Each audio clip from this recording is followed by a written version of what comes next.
So good afternoon to all of you. I hope you all are doing good. So today हम गोस theorem को continue करेंगे। हमने कल गोस theorem पढ़ी, उसका प्रूफ पढ़ा। आज हम उसकी एप्लीकेशंस के बारे में पढ़ेंगे। तो पहले तो एक बात कर लेते हैं कि कूलम्स लॉ और गोस थ्योरम। कूलम्स लॉ से भी हम इलेक्ट्रिक फील्ड निकाल सकते हैं। E = Q/4πε0r²। गोस थ्योरम से भी हम इलेक्ट्रिक फील्ड डेंसिटी निकालते हैं अलग-अलग सरफेस पे। 1 डायमेंशनल, 2 डायमेंशनल, 3 डायमेंशनल।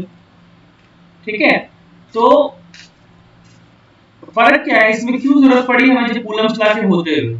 क्योंकि जो कूलम्स लॉ है वो कॉम्प्लेक्स प्रोसेस है। ऐसा नहीं है कि कूलम्स लॉ से आंसर नहीं आएगा। जो आंसर यहाँ पे आ रहा है कूलम्स लॉ से वही आंसर आएगा। बट ये जो गॉस थ्योरम है, इससे हम कि कैसी भी सरफेस हो, ठीक है, वहां पर हम इलेक्ट्रिक फील्ड डेंसिटी वैल्यू निकाल सकते हैं। तो Gauss theorem in a way is more applicable to any kind of surface, जबकि कूलम्स लॉ से भी आपका आंसर आ जाएगा, but it is a very complex process. Okay, so start करते हैं। तो हमारे पास तीन एप्लीकेशन है। Line charge, infinitely long wire, basically one dimensional, जिसकी लेंथ बहुत ज्यादा हो और विड्थ उसकी कम हो। चार्ज शीट, एक रेक्टेंगुलर शीट और एक charge spherical shell.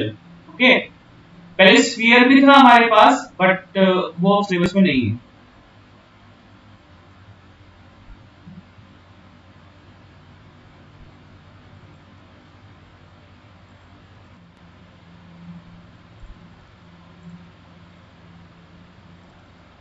Okay, so पहली application, electric field due to an infinitely long straight uniformly charged wire. जैसे कि आप डायग्राम में देख पा रहे हो, एक बहुत ही ज्यादा लंबी वायर है। ऑफ कोर्स यहाँ पर ये वायर इतनी लंबी है, बट इसकी जो एरिया ऑफ क्रॉस सेक्शन है वो बहुत ही ज्यादा कम है as compare to its length.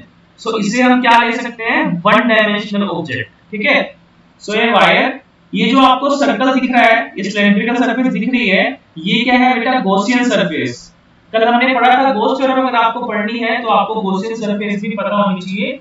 Gaussian surface is an imaginary surface. It is an imaginary surface at every point of which electric field intensity remains same. उसके हर एक पॉइंट पर electric field intensity की वैल्यू सेम रहती है। ठीक है,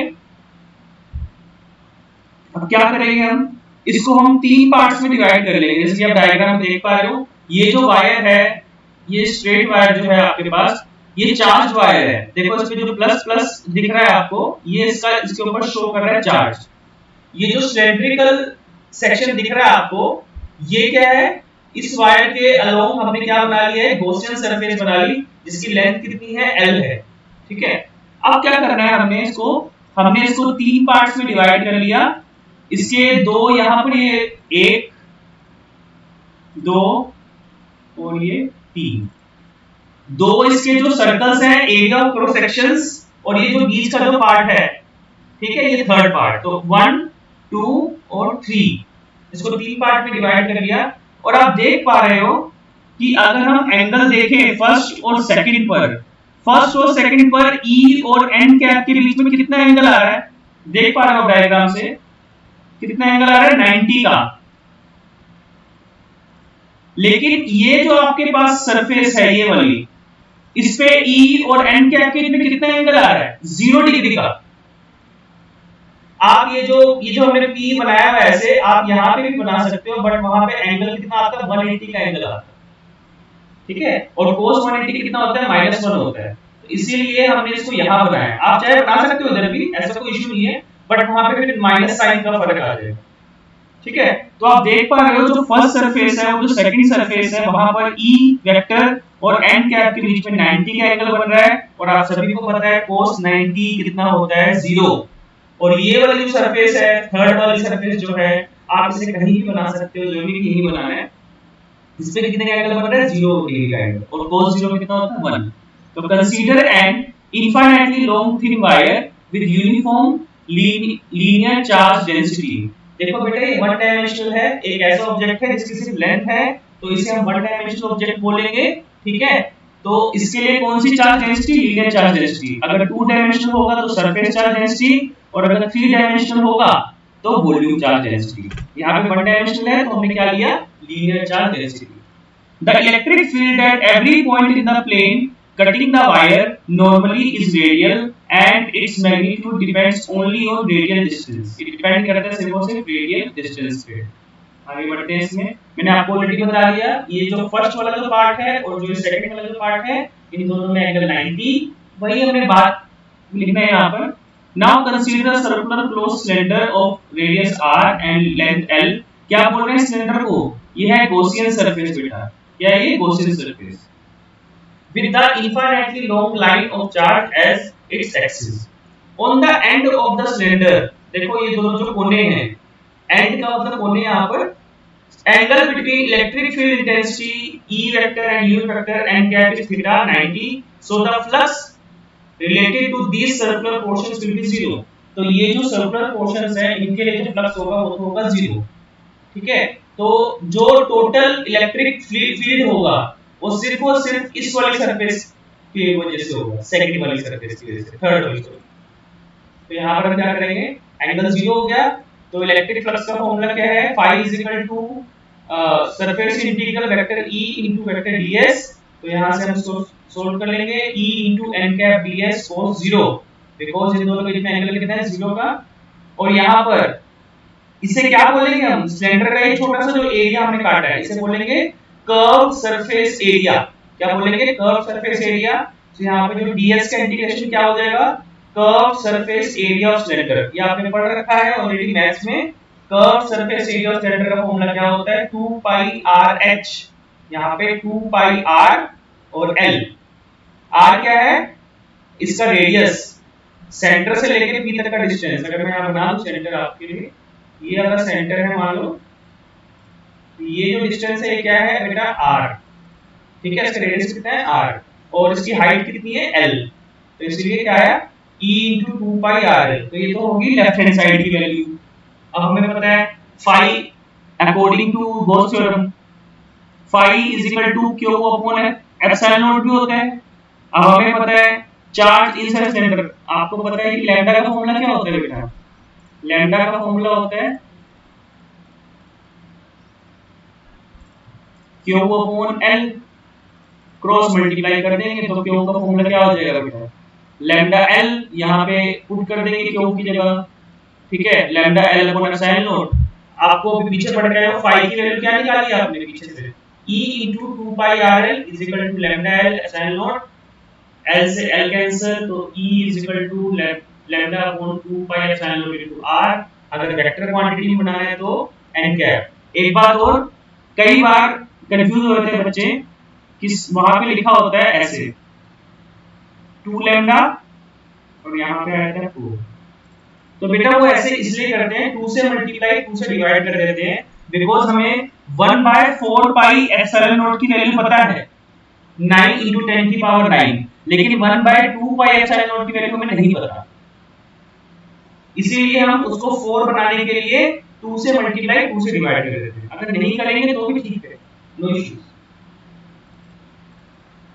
ठीक है। तो दिस इज इट, ये हमारे पास पहली एप्लीकेशन है, ठीक है। अब इसमें नोट या स्पेशल जो पॉइंट्स हमने बना रखे हैं बहुत जरूरी है, बहुत इंपॉर्टेंट है। इफ लैम्डा ग्रेटर देन 0, अगर लैम्डा 0 से ज्यादा है, the direction of electric field at every point is radially outward. लेकिन अगर लैम्डा 0 से कम आता है, नेगेटिव में आता है, the direction of electric field at every point is radially inverse. और यहां से क्लियरली दिख रहा है इलेक्ट्रिक फील्ड और डिस्टेंस में क्या रिलेशनशिप है, इनवर्सली प्रोपोर्शनल। मतलब अगर r की वैल्यू बढ़ेगी तो E घटेगा, ओके। अब इससे एक न्यूमेरिकल कर रखा है, ये न्यूमेरिकल आप लोग देख सकते हो, बिल्कुल सिंपल न्यूमेरिकल है। कंसीडर, न्यूमेरिकल सिंपल तभी बनता है जब आपको फॉर्मूलेज लर्न हो, ठीक है। A plastic rod of length 2.2 metre and radius 3.6 millimetre, ठीक है, कैरीज अ नेगेटिव चार्ज, उसमें नेगेटिव चार्ज है, which is spread uniformly over its surface. What is the electric field near the midpoint of the road on its surface? अब ये सब कुछ given है हमें, लैम्डा की वैल्यू क्या होती है q upon l, और चार्ज कितना दिया हुआ है, नेगेटिव में दिया हुआ है, तो वैल्यू हम पुट कर देंगे, 2.2 मीटर दिया हुआ है, तो यहां से हमारे पास लैम्डा आ जाएगा। हम लैम्डा निकाल लिया हमने, जब लैम्डा निकाल लिया तो हमें इलेक्ट्रिक फील्ड का फॉर्मूला पता ही है, lambda upon 2 pi epsilon not r। तो ये देखो यहाँ पे 2 से मल्टीप्लाई 2 से डिवाइड कर रखा है। उसका रीजन ये है बेटा कि हमें 1/4 पाई एप्सिलॉन नॉट के लिए तो पता है, लेकिन 1/2 पाई एप्सिलॉन नॉट हमें नहीं पता। इसीलिए हमने इसको 1/4 वर्सेस बनाने के लिए यहाँ पे 2 से मल्टीप्लाई और 2 से डिवाइड कर रहे हैं। ठीक है, ये वैल्यू पुट करके देखो 2 as it is 1/4 pi epsilon naught की कितनी है 9 × 10⁻⁹। लैम्डा की वैल्यू कितनी निकाली हमने, ये पुट कर दी। r की वैल्यू कितनी है, ध्यान रखना मिलीमीटर है तो मीटर में कन्वर्ट करना पड़ेगा मिलीमीटर में। ठीक है, और ये आ जाएगा। अभी न्यूमेरिकल करने का तरीका ये है कि पहले आपको फॉर्मूला लगाना है, इसलिए पहले आपको थ्योरी पढ़ाते हैं फिर numerical.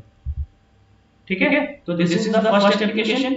Now moving on to second. अब हम एक शीट की बात करेंगे, इनफाइनाइट प्लेन शीट। ये शीट कैसी है, रेक्टेंगुलर शीट है। शीट कैसी है, रेक्टेंगुलर शीट है और चार्ज भी है, इस पे चार्ज है। ऑफ कोर्स एक रेक्टेंगुलर शीट जो है वो 2 डायमेंशनल होगी, 2 डायमेंशनल होगी तो उस पे कौन सी चार्ज डेंसिटी आएगी, surface charge density. Okay, consider a thin infinite plane sheet of charge with surface charge density sigma. We have to find the electric field at point capital P at a perpendicular distance r from the sheet. Now imagine the cylindrical Gaussian surface.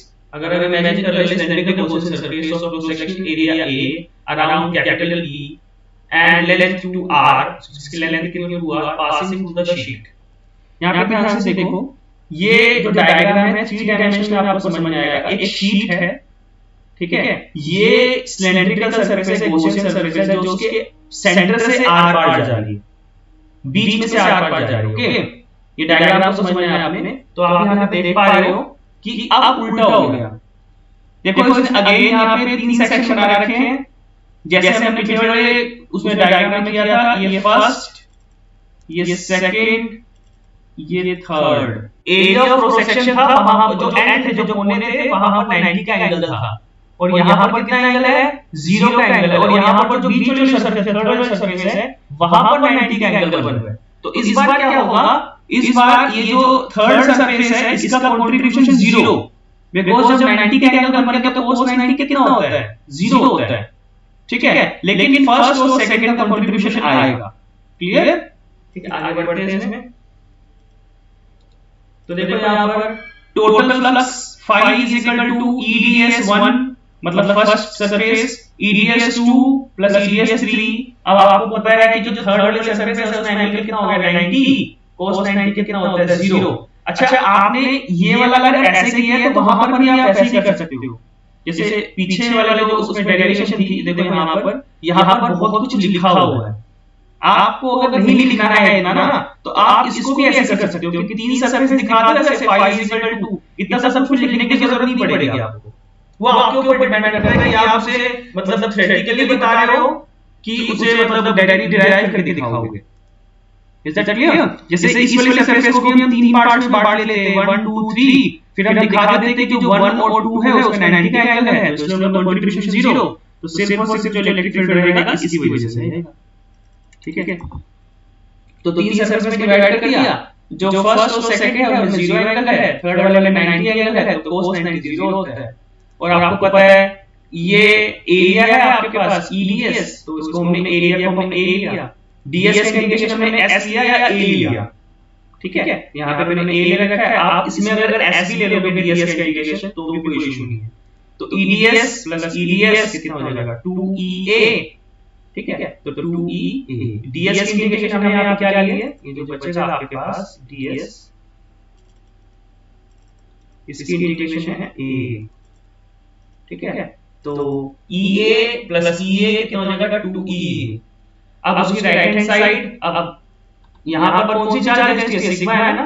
Sigma का formula क्या होता है बेटा, sigma का formula होता है Q upon A। तो cross multiply कर लेंगे, Q का फॉर्मूला क्या हो जाएगा सिग्मा A, और हमें पता है phi is equal to Q upon epsilon not. ठीक है, क्रॉस मल्टीप्लाई कर लेंगे 2EA sigma A upon epsilon not, A से A कट जाएगा तो आ जाएगा E is equal to sigma upon 2 epsilon not.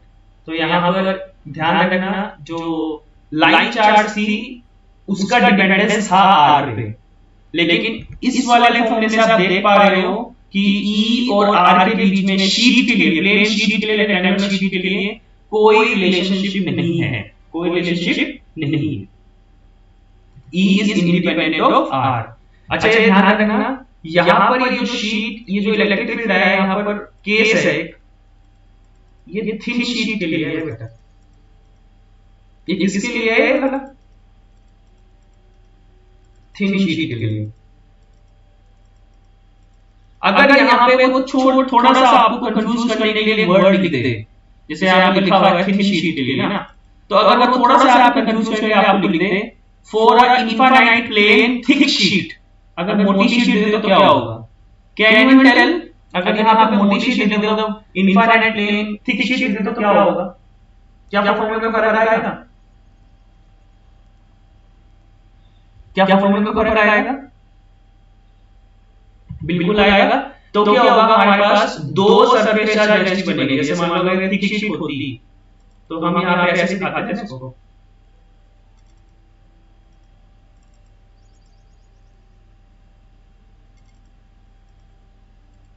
ऐसे दिखाते, तो यहाँ पर सिग्मा और यहाँ पर सिग्मा, तो बस एक छोटा सा डिफरेंस आया था नीचे, यहाँ पर 2 सिग्मा आता। अगर यहाँ पे थिक शीट लिखा होता तो यहाँ पे 2 सिग्मा आता और फिर 2 से 2 कैंसिल, तो सिग्मा अपॉन एप्सिलॉन आ जाता। अगर थिक शीट लिखा होता तो ये थिन शीट के लिए है, ठीक है।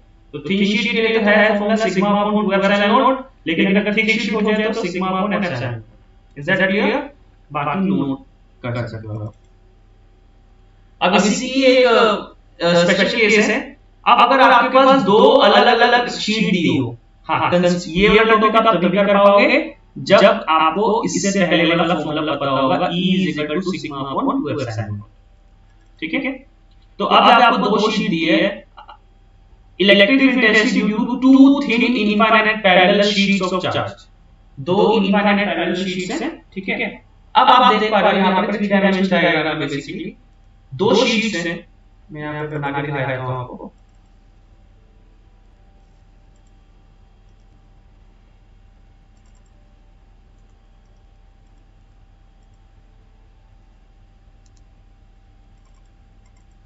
दो शीट्स हैं आपकी, ठीक है। अब ये दो शीट्स आपस में पैरेलल मतलब सेम एंगल पे हैं ये, ओके। तो एक तो पॉइंट होगा जो इन दोनों के लेफ्ट हैंड साइड पे होगा, एक पॉइंट जो इन दोनों के बीच में होगा और एक पॉइंट इन दोनों के राइट पे होगा। आप इसको P Q R लिख सकते हो। तो आपको इन तीनों पॉइंट पे बताना है इलेक्ट्रिक फील्ड इंटेंसिटी कितनी होगी। टॉपिक समझ में आ रहा है? दो शीट्स हैं आपके पास और दोनों पैरेलल रखी हुई हैं, ठीक है। तो आपने बताना है दोनों के लेफ्ट हैंड साइड पर कितना इलेक्ट्रिक फील्ड होगा, दोनों के बीच में और दोनों के राइट साइड पे कितना होगा। तो ये देखोगे डायग्राम में, ये जो फर्स्ट पॉइंट है, अब देखो ध्यान से, ये जो फर्स्ट पॉइंट है दोनों के लिए लेफ्ट हैंड साइड पे, दोनों के लिए कहां पर है? लेफ्ट हैंड साइड पे। और ये दोनों की दोनों जो प्लेट्स हैं वो कैसे चार्ज हैं? एक दोनों के दोनों पॉजिटिव चार्ज हैं। तो इलेक्ट्रिक फील्ड डायरेक्शन क्या होती है? Positive to negative. जब हम लेफ्ट की बात करेंगे तो दोनों ही लेफ्ट में जाएंगे, ए के लिए E1 और बी के लिए E2, ठीक है। E1 और E2 कहां होंगे? लेफ्ट की तरफ। अब सेकंड वाला जो पॉइंट की बात हम करेंगे, सेकंड वाले पॉइंट की, जो सेकंड वाला पॉइंट है ए के राइट में है, बी के लेफ्ट में है, ठीक है। तो जो बी वाला है, सिग्मा 2 वाला है, वो तो जाएगा लेफ्ट में, ठीक है। लेकिन जो ए के लिए है वो जाएगा राइट में, ठीक है। अब थर्ड वाला जो पॉइंट है वो दोनों के राइट में है, तो दोनों के लिए राइट में जाएगा।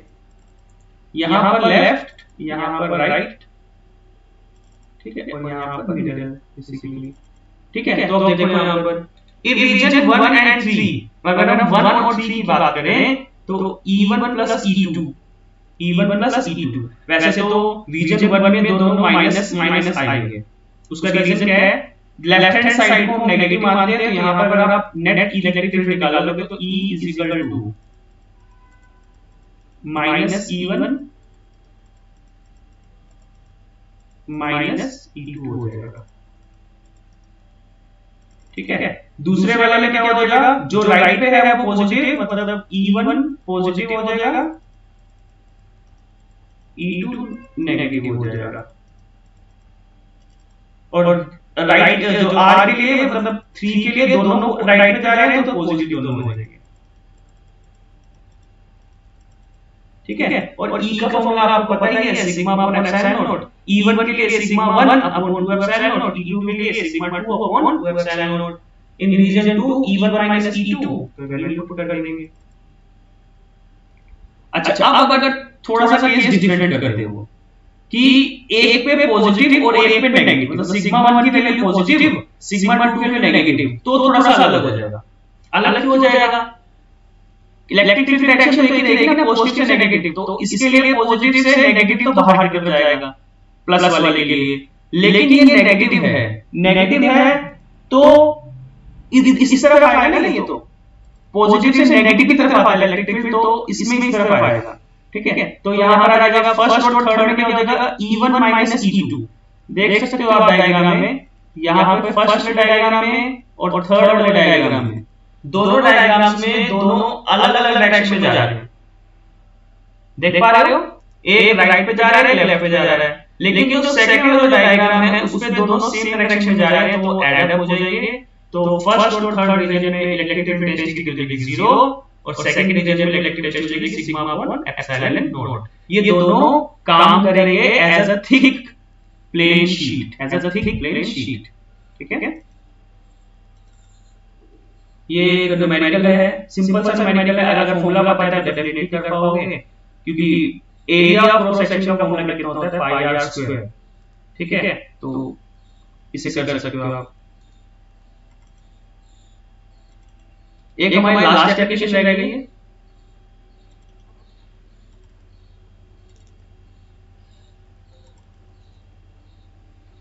नेक्स्ट है electric field intensity due to a hollow sphere और शेल। होलो स्फीयर और शेल, होलो स्फीयर क्या होता है, जो अंदर से बिल्कुल खोखला हो उसे हम शेल भी बोलते हैं, सिर्फ एक परत।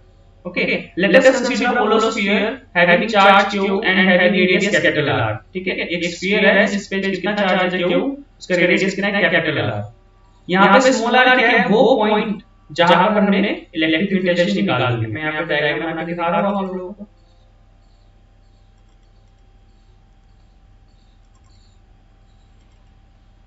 ये मान लो एक स्फेरिकल शेल है, ये शेल है आपके पास। ठीक है, इसका सेंटर कितना हो गया बेटा, O, सेंटर हो गया O। ओके, इसका रेडियस कितना हो गया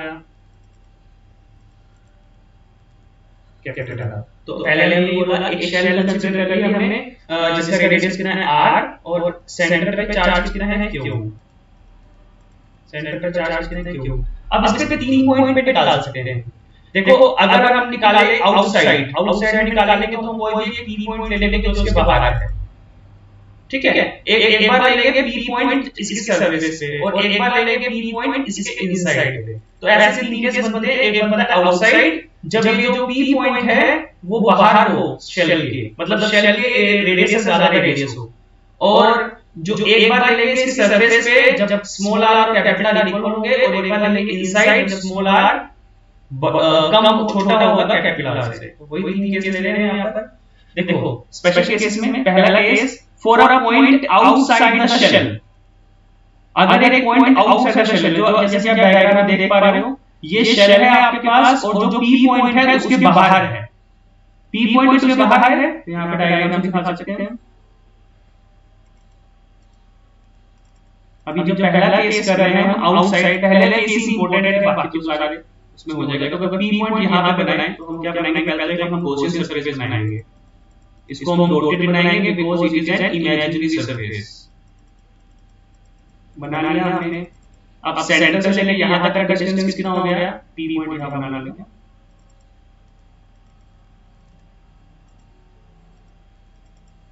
ठीक, तो ये कितना हो गया डिस्टेंस, स्मॉल r, कितना हो गया स्मॉल r। अब आपको क्लियरली दिख रहा है जो स्मॉल r है कैपिटल R से बड़ा है। इलेक्ट्रिक फील्ड की एक लाइन दिखा देंगे, यहां पे एक सरफेस बना लेंगे, छोटी सी सरफेस ds सरफेस ना, ऐसे दिखा देंगे। तो ये हो जाएगा वेक्टर E, और इसके अलोंग क्या हो जाएगा n कैप। तो E और n कैप की डायरेक्शन हो जाएगी सेम। तो यहां पे दिखा रहे हैं, late us consider point P at a distance small r from the center of the sphere such that small r greater than capital R, applying Gauss theorem, surface integral ds is equal to q upon epsilon naught। ठीक है। तो EDS is equal to Q upon epsilon naught DS। कैसी surface है? Spherical surface है ना। What is the surface area of sphere का formula क्या होता है? 4 पाई r स्क्वायर। तो 4 pi r square is equal to Q upon epsilon naught. 4 pi r square यहां ले जाएंगे तो क्या बन जाएगा? E is equal to Q upon 4 pi epsilon naught r square. So this is the formula for spherical shell. Case 2, for a point on the shell. अब क्या होगा? अब ये जो point P है, अब ये जो point P है ना, ये इसकी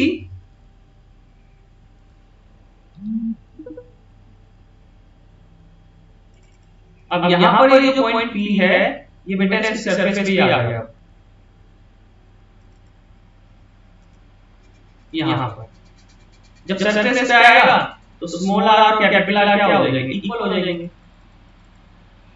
ठीक है, इक्वल हो जाएंगे। तो यहाँ पर बस चेंज करना है, स्मॉल r लेके आ जाएगा, कैपिटल R आ जाएगा, बस दैट्स इट। लास्ट बोल रहा है वो कि inside the sphere of the shell. Inside की जब हम बात करेंगे, ये बात आपको ध्यान रखनी है, आगे हम इसको पढ़ेंगे इलेक्ट्रोस्टैटिक शील्डिंग में। एक कंडक्टिंग शेल के अंदर कोई भी इलेक्ट्रिक फील्ड नहीं होता, because charge inside the hollow metallic conductor is 0। जो भी लिखा हुआ है तो Q अगर 0 हो गया तो हमारे पास फार्मूला क्या है? EDS is equal to Q upon epsilon naught. जब Q 0 हो गया तो EDS भी 0 हो गया और E भी 0 हो गया। ये डायग्राम बहुत ही इंपॉर्टेंट है, बच्चे कई बार डायग्राम छोड़ देते हैं। ये ग्राफ बहुत ही इंपॉर्टेंट है, अच्छे से करना है इसको। तो हमारे पास तीन फॉर्मूले आए हैं ना, एक बार आउटसाइड, एक बार इनसाइड और एक बार ऑन द सरफेस। तो देखो यहाँ पर ध्यान से, जब r की वैल्यू स्मॉल r की वैल्यू r से छोटी है, मतलब इनसाइड वाले केस में इलेक्ट्रिक फील्ड कितना आया हमारे पास? 0 आया।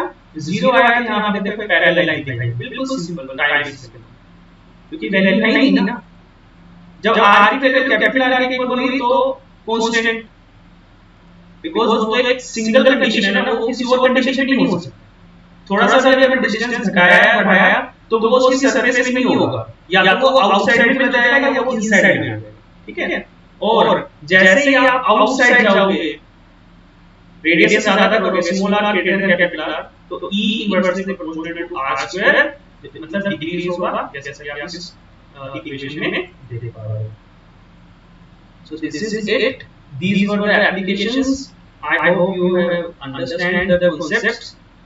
So thank you all.